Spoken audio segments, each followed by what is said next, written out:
Good morning, my dear students. In this video, I am going to analyze and explain the classical theory of economic growth and development. There are a number of contributors to the classical theory of economic growth, and these include Adam Smith, J.B. Say, David Ricardo, J.S. Mill, and Thomas Robert Malthus.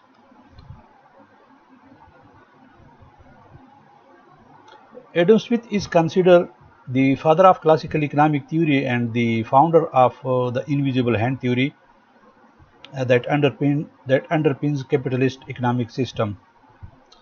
Classical growth theory was developed during the Industrial Revolution, and two renowned economists, that is Adam Smith and David Ricardo, were associated with the classical theory of economic growth.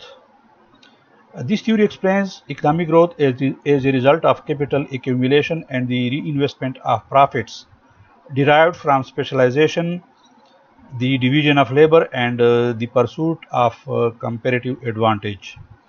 The classical growth theory supported the ideas of free trade among nations, individual free enterprise, and respect for the accumulation of the private property.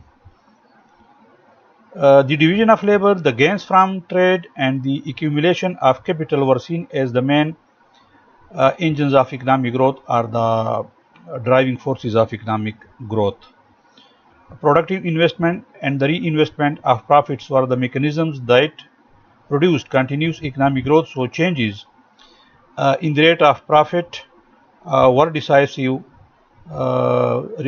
reference point of an analysis of the long-term evolution of the economy. The classical economists argued that individual initiative under freely competitive conditions to promote individual ends would produce beneficial results to society as a whole. Their conclusions supported the adoption of free trade, respect for private property, and individual free enterprise. Meanwhile, conflicting economic interests could be reconciled by the oppression of competitive market forces and the limited activity of responsible government. These economists' ideas diverged from previous economic ways of thinking. Their critique of feudal society that came before them was based on the observation, among others, that a large portion of the social product was not so well invested but was consumed unproductively by the ruling class. They followed the French physiocrats in studying the economic welfare of a nation as a whole, as opposed to the mercantilist focus on the accumulation of gold for the king. The classical economists split from the physiocrats by focusing on and celebrating industry and capital accumulation as a source of economic prosperity. Adam Smith was the pioneer of the classical theory of growth, who opined that the division of labor among workers into more specialized tasks was the driver of growth in the transition of an industrial capitalist economy. As the Industrial Revolution matured, Smith argued that the availability of specialized tools and equipment would allow workers to further specialize and thereby increase their productivity. In order for this to happen, ongoing capital accumulation was necessary, which depended on the owners of capital being able to keep and reinvest profits from their investments. Adam Smith explained this process with the metaphor of the invisible hand of profits, which would push capitalists to engage in this process of investment, productivity gains, and reinvestment by seeking their own personal gains and indirectly the benefit of the entire nation. According to the invisible hand theory, Smiths argued that individuals looking out for themselves rather than government ends up doing a better job deciding what people should produce.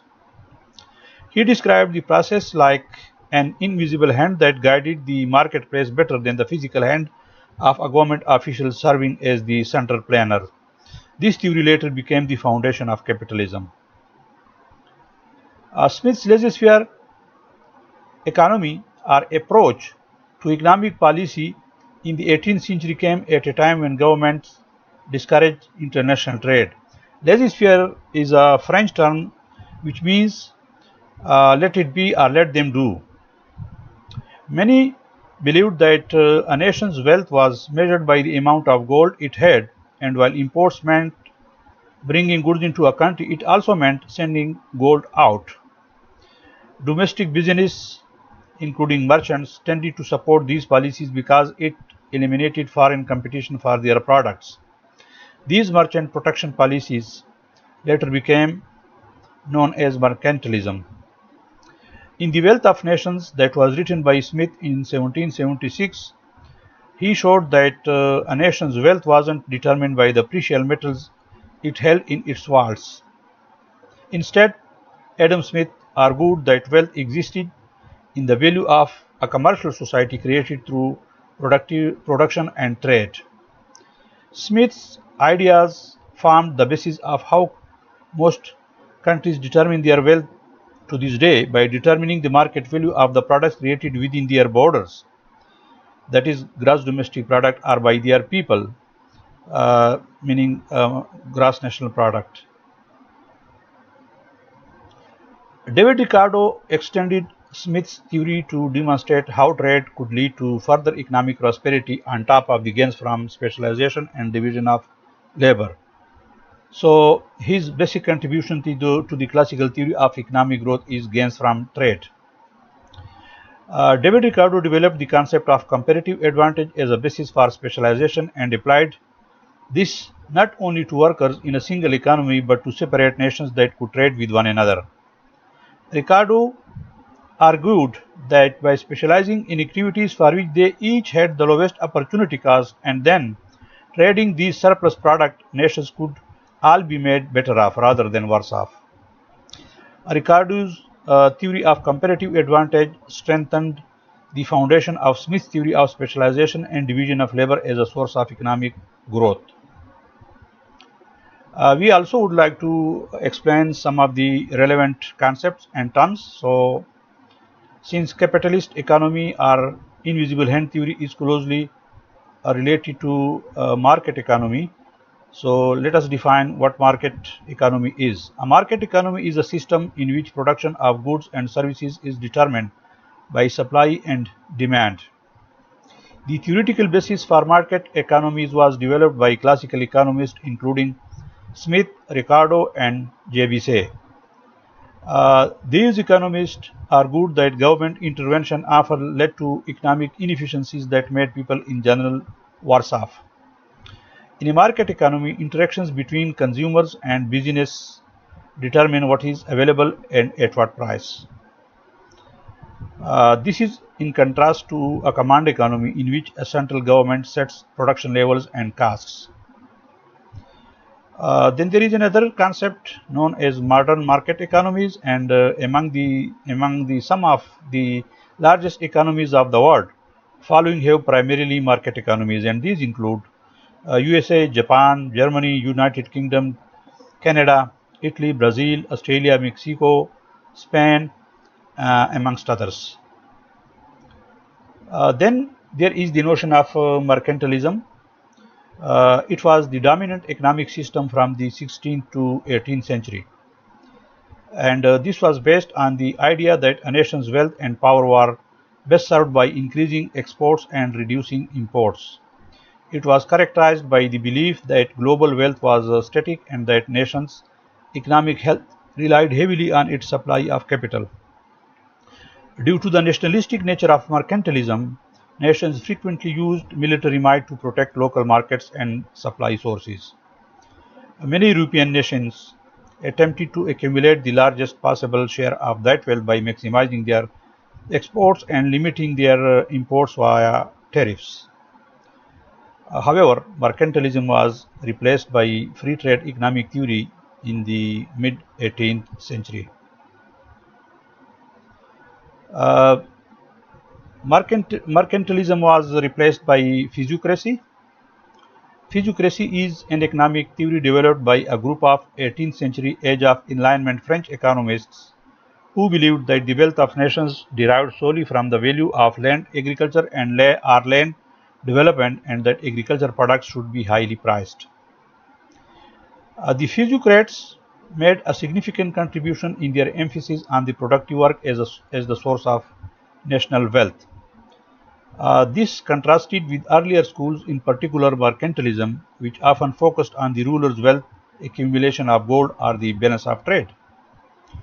Physiocracy originated in France and was the most popular during the second half of the 18th century, which became one of the first well-developed theories of economic growth. Physiocracy preceded the first modern school, that is, classical economics, which began with the publication of Adam Smith's seminal book, An Inquiry into the Nature and Causes of Wealth of Nations, popularly known as The Wealth of Nations, which was written in 1776. We have also the notion of the mixed economy. Modern nations considered to be the market economies are, strictly speaking, mixed economies. That is, the law of supply and demand is the main driver of the economy, and the interaction between consumers and producers are allowed to determine what goods and services are offered and what prices are charged for them. However, most nations also see the value of the central authority that steps in to prevent malpractices, correct injustices, or provide necessary but unprofitable services. Without government intervention, there can be no worker safety rules, consumer protection laws, emergency relief measures, subsidized medical care, or public transportation system. Question is capitalism and a market economy the same thing? Capitalism and laissez-faire economy both are used to describe a system which allows the law of supply and demand, not a certain government, to determine what to produce, where to produce, how to produce, and for whom to produce, and at what prices. So, equilibrium in the market regarding the determination of the output level and that of price is determined by the forces of demand and supply. Capitalism as a political philosophy maintains that production must remain in private hands and be motivated by the pursuit of private profit. Is a market economy good or bad? This is another question that needs to be answered. Most economists are of the view that a market economy system is best able to deliver a high quality of life to most of its citizens. Its benefits include increased efficiency, steady economic growth, and motivation for innovation. Its potential downsides include the risk of monopolies, exploitation of labor, and income inequality. So, what is the bottom line? The bottom line is a market economy is driven by the law of demand and supply. However, most modern economies could strictly be termed as mixed economies rather than pure market economies. That is, the government steps in as needed to alleviate problems or correct injustices. The real problem for economists and for all citizens is defining the degree of government intervention that is needed. There is another relevant concept, that is Marxism. Marxism is a social, political, and economic philosophy named after the 19th century German philosopher, sociologist, and economist Karl Marx. Karl Marx examined the historical effects of capitalism on labor, productivity, and economic development, and he argued that a worker revolution is needed to replace capitalism with a communist system.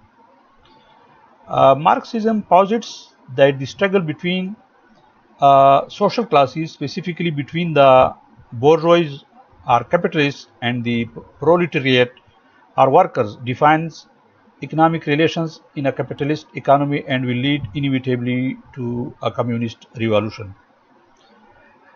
Marxist theories were influential in the development of socialism, which requires shared ownership by workers of the means of production. Uh, in contrast to socialism, there is another term that is known as communism, which outright rejects the concept of private ownership, mandating that the people, in fact the government, collectively own and control the production and distribution of all goods and services. Ladies and gentlemen, this was a brief introduction to the classical theory of economic growth and development. in which there is a major contribution by Adam Smith with his work on invisible hand theory, specialization and division of labor, and this work was supplemented by uh, David Ricardo's work of gains from trade and his comparative advantage theory. We also discussed some of the relevant terms, including market economy, capitalism, socialism, communism, Marxist theories, mercantilism, physiocracy, mixed economy, and market economy, and so on. I hope this was quite informative and useful for you. Kindly subscribe to the channel and don't forget to click on the bell icon so that you can get timely notifications about my other videos that I'll upload for you. Thanks for watching. Kindly share various videos of this channel in various WhatsApp groups and with your friends, with your colleagues, and with your students, so that they could also get benefit from watching these videos. Thank you, and see you in another video.